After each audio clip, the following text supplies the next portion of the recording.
Hey guys, so I'm back with another video. I've been kind of slow here lately, been super busy with some other projects, but I've got two awesome guys with me today. Guys, you want to introduce yourself? Uh, my name is Will Kerley. I'm from Taylorsville, North Carolina. 15 years old.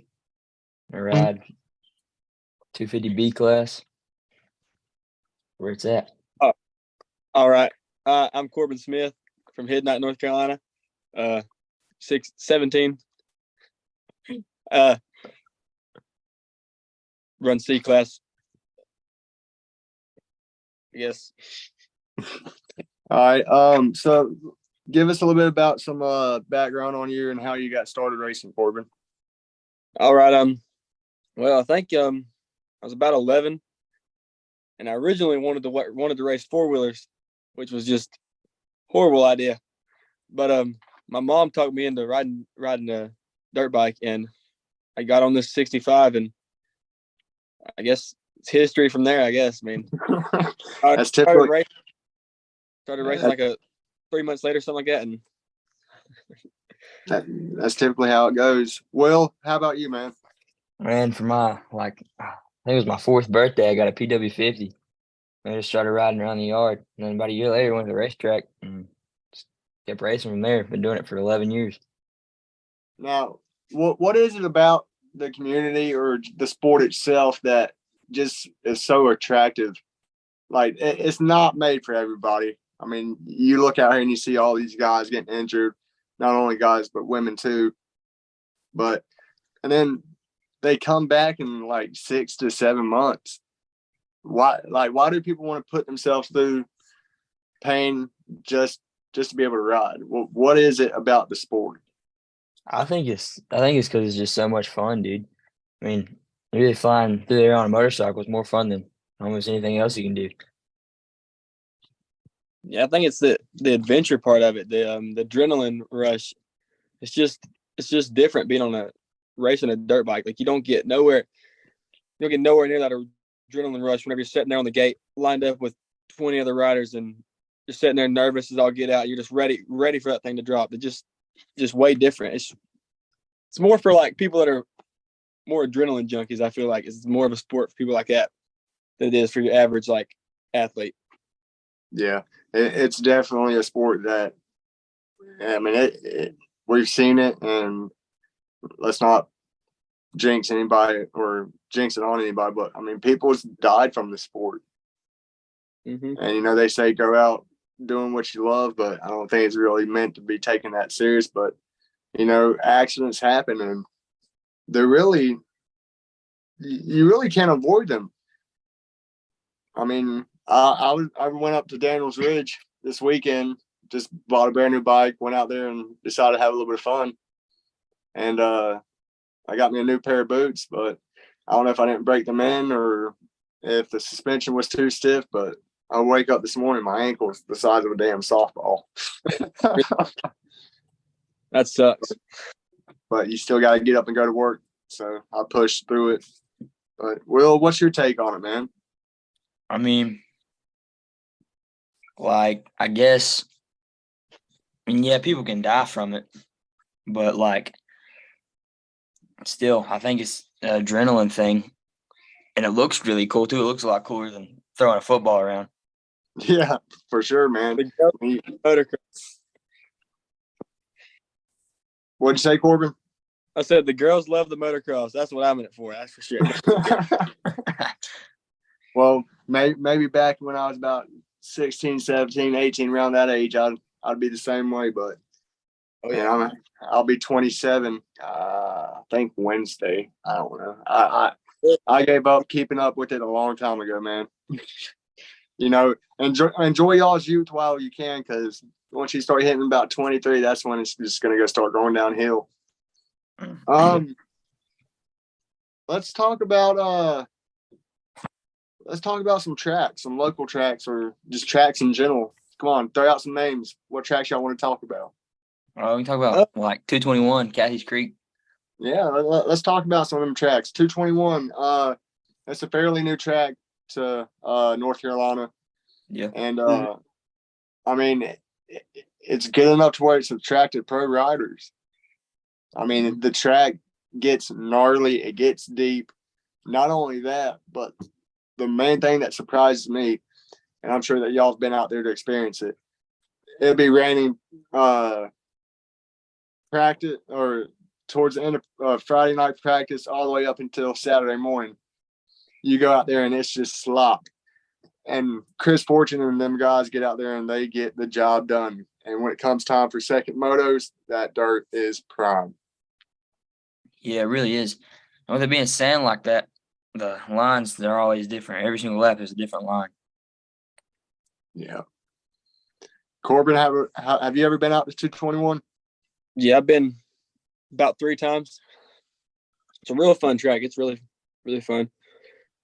It lays well. Everything else, good layout on the track. Jumps are fun. Do you think or do you have any changes that you would do to the track? I know the track owners watch my YouTube channel, so I mean y'all's voices are getting heard out here. I mean, Kathy's Creek. There's rumors of Kathy's Creek getting ran backwards this year. Really now? Really? And I've had some big heads that's with the Outlaw Series. Chris Fortune, I've talked to him a little bit, and he's hinted at it. And then on the episode with TJ, he hinted at it too. So I can't really confirm that they're doing it, but I do know for a fact that they are doing dramatic changes to the track this year. That'll be crazy. Yeah, What's Caddy's Creek, one of my favorite tracks around here local. Well, what about you, man? I've never been to Kathy's Creek. My favorite track probably in North Carolina is Windy Hill, though. Yeah, that's one of the tracks I want to go to. I also want to go to West Craven. That track looks gnarly. I've heard about that. I ain't been there, though. Put a sand tire on that and just let it eat. Oh, yeah. Silver Valley. Let's talk about their track. That place gets gnarly, dude. Always, place is crazy. Let's talk about that pro shootout, man. There's pictures of kids laying in the ruts. Yeah. It gets gnarly. Silver Valley gets gnarly, dude. Ruts and everything else. I mean, on like a practice day where there's only 50 bikes, it's just insane how deep it gets and how rough it gets. Yeah. I as a beginner a few years ago, dude, I hated ruts. I absolutely hated them. I like the smooth, hard surface tracks. And then as I progressed and got better, man, I'm always going to the track owners. I'm like, so how deep did you rip it? For real. If I ain't got a rut, it's like, dang, that turn sucks, dude. It's like, but back when he first started, it was like, if it's got a rut in it, you're just lost. But now it's like, if it's got a rut in it, then there's nothing to do. Yeah. It's like there's not a rut. You're coming out of the corner sideways, spinning because you didn't get any traction coming out of it. I like the ruts where you can just you stand up mainly, and there's some tracks where I can stand up halfway into the turn and just sit down and just set it and give it throttle and get that float coming out of the rut. It's like that back tire just lines up exactly with the rut and it just grabs the hold and that front tire comes up a little bit. You got a good line going on there. Let's talk about consistency. Will, I watched you race yesterday, and you're consistent, dude. What kind of tips or pointers can you give to, C-class riders or even D-class riders to help them advance in, the sport of motocross? I mean, really just ride as much as you can. Seat time's your best bet for anything, really. And watching older riders and following people that are faster than you and watching their lines. And just riding all the time really has helped me. Corbin, what about you, man? I think last year was the year I really picked up my speed around December, January. I went from at like the ridge, I was running probably 1 minute lap times, running like 56 second lap time in like 3 months. And it was I would there was this guy over there. I don't know him, but he was over there through like the entire winter series, and I remember me and him would just push each other, just dude out there on that track, dude. And it was just, I think I learned a lot being pushed. That you just, and then chasing him, and then everything else is just crazy. Yeah, I love the challenge. I watched videos on YouTube of some of the races at 221, and there was a guy that was wearing a GoPro, and he went down in the corner, and when he picked the bike back up, I went by him, and I was like, I paused the TV. I'm like, okay, this is going to get interesting. And just being able to watch how your body reacts to the bike or what you're doing and what you're not doing, that's really helped me. I mean, video footage is the number one thing nowadays that you can watch and learn from. Yeah, I have people take videos of me, and I'll watch my form and be like, okay, I don't got my elbows up high enough right there, or I need to get my feet farther back on the pegs. I need to pick my foot up higher in that turn. You learn a lot from watching yourself. Yeah. Will, you got anything to add on that? No, I think the video things it's real helpful. I mean, I get my dad to video me going through corners, hitting jumps, anything, just to tell what I'm doing wrong or doing right. Not only that, but it makes for good moto edits too. Oh yeah, it's real cool. Oh yeah, bud. Let's talk about a newer track. I'm not going to say it's brand new, but Black Ankle. I don't know if y'all have been out there. I'm sure that y'all have heard about it, but what's y'all's take on that? Now, I've never been to Black Ankle, but everybody that goes says it's real awesome. It's a big, huge floater, jumps everywhere. Yeah, I've heard about it, but I've not been either. It is pretty new though. You know, Corbin, you mentioned something about racing four-wheelers. I did a lot of TT racing. I think I did about 5 to 6 years worth. And I raced the TT national track at Black Ankle. And then there was another one. I don't know if y'all have ever been or heard of it, but Kenson Motorsports Park. It's down there near Busco Beach and stuff, but they also had TT tracks, but they had motocross tracks as well. And then there's a few other tracks, but I like to see that, you know, the four-wheelers, they're kind of getting pushed away from the motocross scene.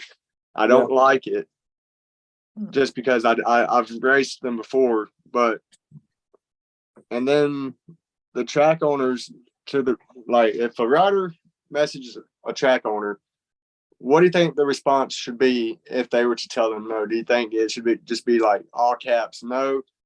Like some of these track owners are just being complete a-holes to some of the riders out here, and it's not right. Mm-hmm. I think part of running your business is being nice to your customers. Yeah, because then it gets you a bad name out there too. If you're like no, I don't want to four-wheeler ever riding. They're like, then they'll go tell their buddies, be like, oh yeah, that guy, he's an a-hole. He told me that he didn't want me ever coming over there. That's pretty stupid right there. They're just like us dirt bike guys. I mean, we need a place to ride to, and so do they. Let them join. I mean, it's not going to hurt to add a section to the track just for the quads, especially going into the turns. If they can make the turns shorter for the quads or give them a split lane to where they're not going to tear up the ruts for the dirt bike guys, I think that would help a lot with the tracks. Yeah. Daniels Ridge used to run four-wheelers back in the day. Yeah, whenever I first riding, they was running four-wheelers. Yep, I remember that. Corbin, you may know Marty Binge. Yeah. Oh yeah. Oh yeah, I remember him. I used to race on his team when I raced four-wheelers. I remember one time he was coming for the whoop section, and his wheels fell off his four-wheeler.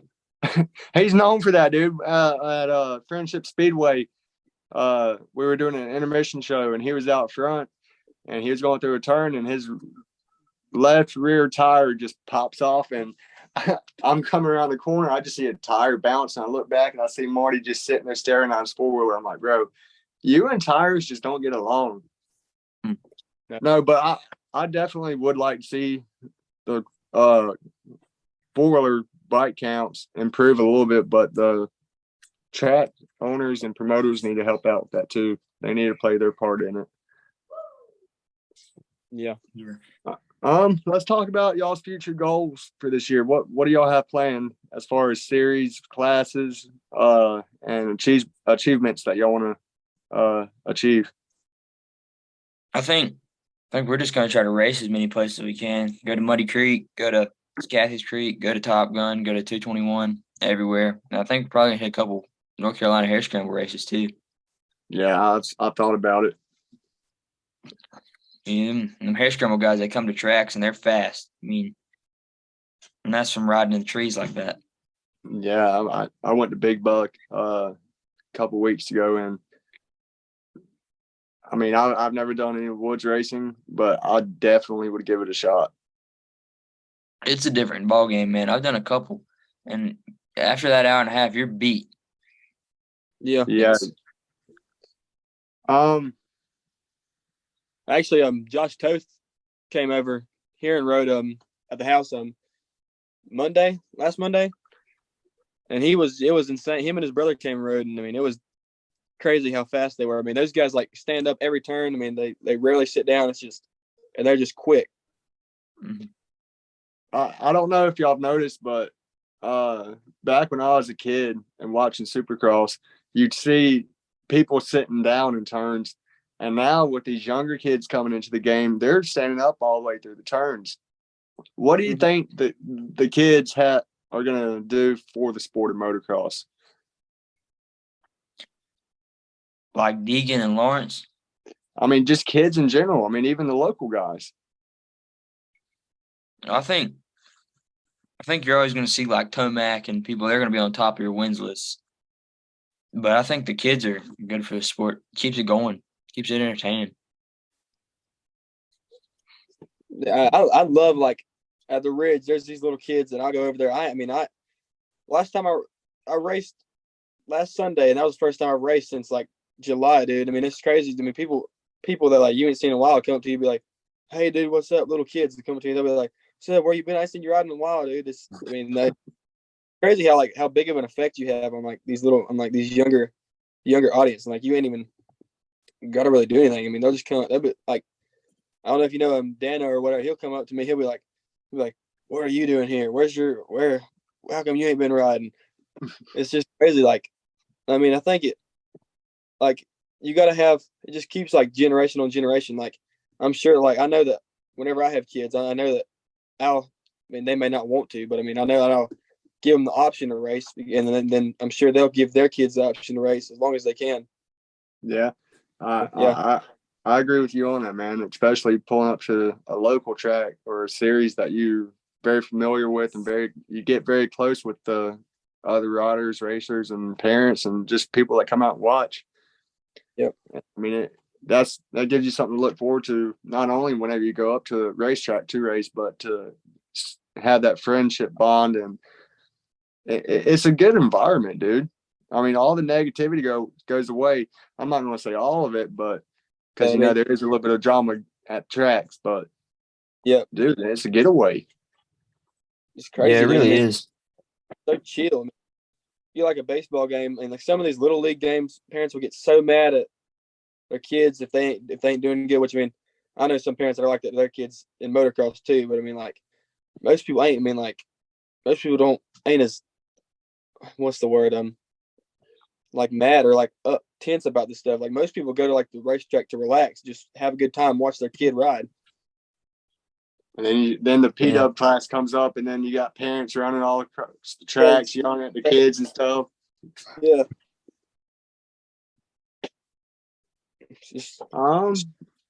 Let's talk about some Supercross.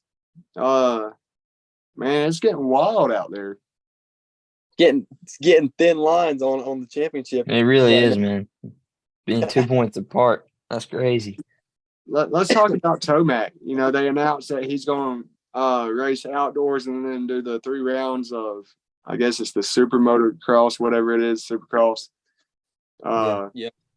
Do you think after that he'll be done? Like, is he going to be the next Tom Brady? Is he not going to retire for the next 12 years? I think he'll retire before he gets hurt too bad. like Villapoto did. Yeah, Villapoto, he was a great rider. Yeah. I hate the fact that injuries play a part and somebody's like you can tell when somebody's really dedicated because of not only how fast they are, but the amount of injuries that they've gone through. Tyler McSwain, for example, that kid's ridiculous. Yeah, He's fast. I think Tomac will retire this year. As much as I hate to say it, I mean, because like last year he was thinking about retiring, and then he was like, "No, this did so good. We'll run another year." But like, I mean, I hate to say it because I mean, Tomac. Whenever I first started watching, I remember watching Tomac and being like, "Oh yeah, that's the guy. He's gonna win. He's gonna win." And I mean, for the last like 6 years, he's been the only guy I've pulled for every race. So I mean, I hate to see it, but I mean, I think this might be his last year. Well, what's your take on it? I think it might be his last year too, really. But I think he'll finish off strong with the pro motocross stuff. Let's talk about Cooper Webb, man. He's showing up in the picture now. Well, where did he come from? Nowhere. Like Cooper was fast in the past. I mean, you know, he's 2-time Supercross champion, or 3-time maybe. Yeah, but he kind of fell. I'm not gonna say he fell off, but he kind of laid back a little bit there for a couple of years, and now he's really starting to push again. Yeah. Do you think that's got to do something with KTM? Like maybe there's some issues in contract negotiations. I think his problem was the bike because he talked about on a podcast that he didn't like how the KTM he was riding the last couple of years was like the way it felt. He didn't feel right on it. Yeah. I mean, you got to listen to your riders. I mean, Tomac, for an example, you know, we just got off that subject, but we'll go back to it. He wasn't happy with Kawasaki. Kawasaki wouldn't change the bike to where he wanted it, and he said that on an interview as well. And Star offered that, and then Star's coming into the picture like where are these guys? Where are they getting all these fast guys at? Yep. Mm-hmm. Honda is too. I mean, I think ever since they signed the Lawrence brothers, dude. I mean, they just showed up out of nowhere, just like these 250 guys just running the West and the East, just like complete domination. Yeah. Yeah.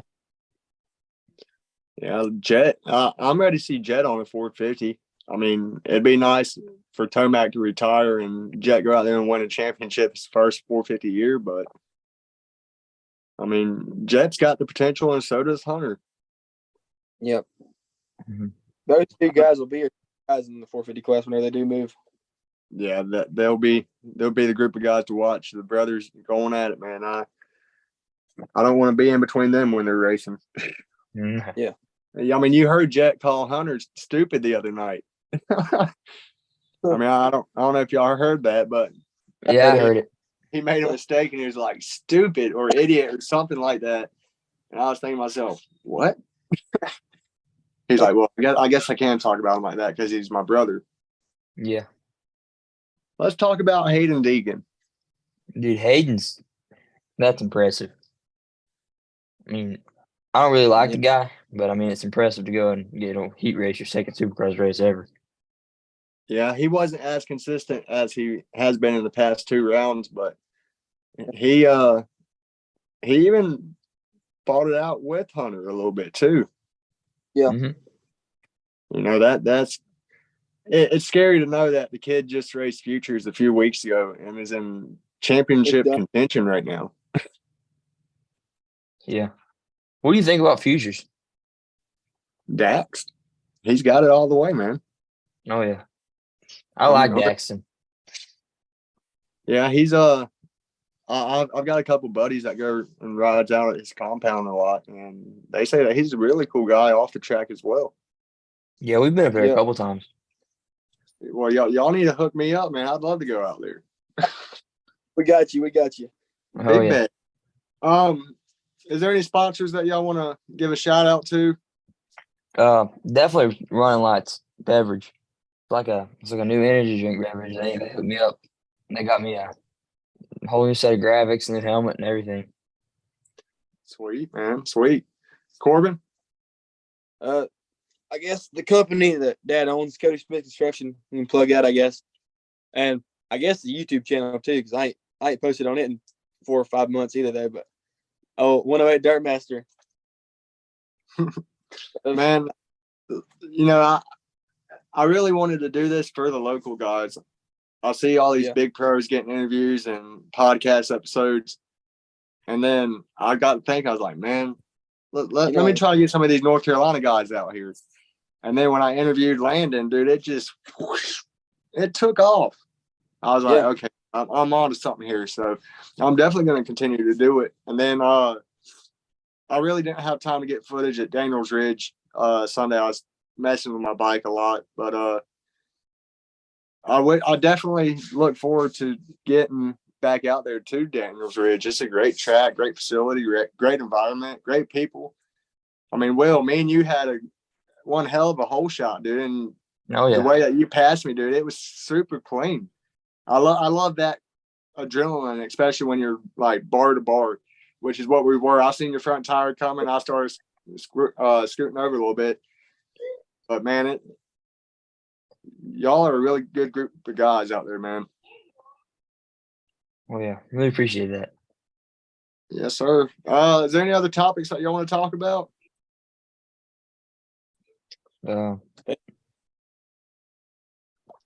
Well, if that's it, man, guys, I appreciate it. I definitely want to get with you at a race to get some post-race interviews with y'all. Yeah. I definitely look forward to y'all coming down to the Outlaw Series for sure. Definitely look forward to seeing you at Kathy's in 221 Top Gun. I got Top Gun rented this weekend on Sunday, so if y'all not doing anything, come on out. All right. We might do it. All right, guys. Well, I appreciate it. And good luck this year. Stay safe, stay healthy, and keep us updated and posted. All right. All right, guys. Peace out. See you.